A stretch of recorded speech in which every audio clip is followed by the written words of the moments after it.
بسم اللہ الرحمن الرحیم۔ السلام علیکم ورحمۃ اللہ وبرکاتہ۔ ترجمہ قرآن مجید کا سلسلہ آگے بڑھاتے ہوئے آج ہم سورہ انفال کی آیت نمبر 10 سے 18 تک کا ترجمہ پڑھیں گے۔ آیت نمبر 10۔ اور اللہ تعالیٰ نے یہ امداد اس لیے کی کہ بشارت ہو اور تمہارے دلوں کو قرار آ جائے، اور مدد صرف اللہ تعالیٰ ہی کی طرف سے ہے جو کہ زبردست حکمت والا ہے۔ آیت نمبر 11۔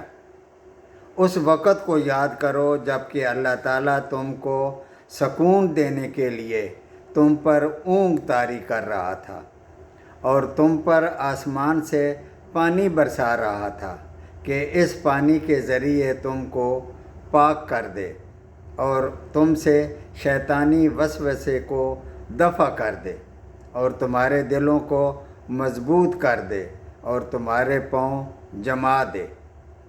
آیت نمبر 12۔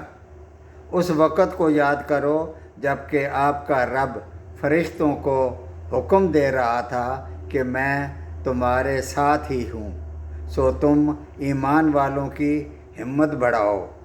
میں ابھی کفار کے دلوں میں رعب ڈال دیتا ہوں، سو تم ان کی گردنوں پر مارو اور ان کے ہاتھوں اور پیروں کے پوروں پر مارو۔ اس طرح وہ ہاتھوں سے تلوار نہیں چلا سکیں گے اور معذور پیروں سے بھاگ نہیں سکیں گے۔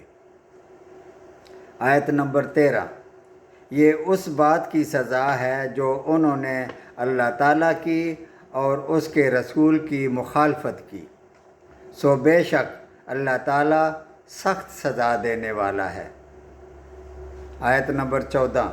سنو، یہ سزا چکھو اور جان رکھو کہ کافروں کے لیے جہنم کا عذاب مقرر کر رکھا ہے۔ آیت نمبر 15۔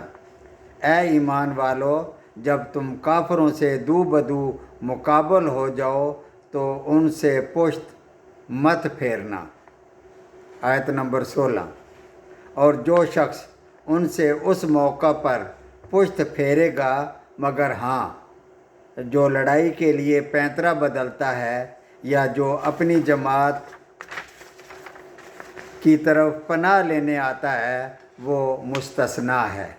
باقی جو ایسا کرے گا وہ اللہ تعالیٰ کے غضب کے لیے تیار ہو جائے، اور سب کا ٹھکانہ اور اس کا ٹھکانہ دوزخ ہوگا، وہ بہت ہی بری جگہ ہے۔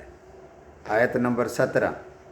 سو تم نے انہیں قتل نہیں کیا بلکہ اللہ تعالیٰ نے انہیں قتل کیا، اور آپ صلی اللہ علیہ وآلہ وسلم نے خاک کی مٹھی نہیں پھینکی بلکہ وہ اللہ تعالیٰ نے پھینکی، تاکہ مسلمانوں کو اپنی طرف سے ان کو ان کی محنت کا خوب صلہ دے۔